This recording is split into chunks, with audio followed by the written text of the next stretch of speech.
Due to some recent issues identified by field workers, we've come up with a solution to the issue with the Telcom boot sticking on the new style SafeLink termination.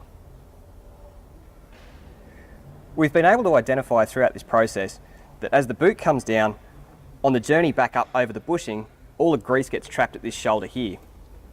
The solution to this problem is by applying a roll of tape to smooth out the contour of the term.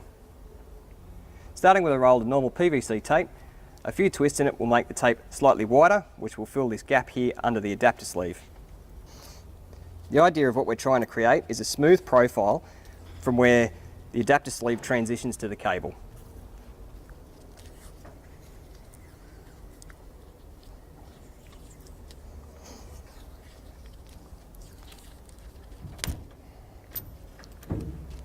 We've now essentially changed it and removed the shoulder so the grease will not get caught under the lip as the screen termination boot travels back up.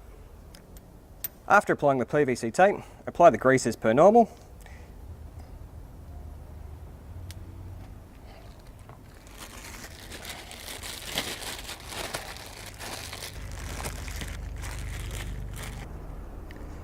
Apply a small amount of grease to the inside of the boot as well.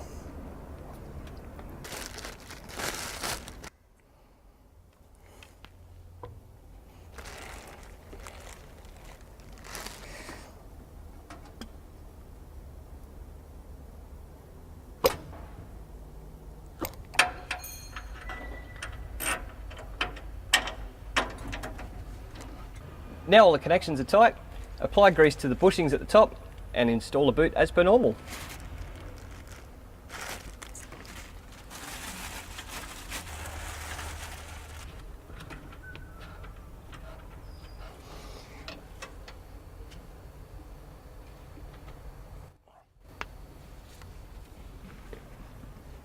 So the application of tape to change the shape of the termination should greatly reduce the amount of force required to push the boot up. If you're still having difficulties, a speed clamp can be used to help push the boot up. Once the boots are in position, install test points in conductive caps as per normal. It's important to note this tape must be removed before the termination is energised. For any further inquiries, please contact technical training.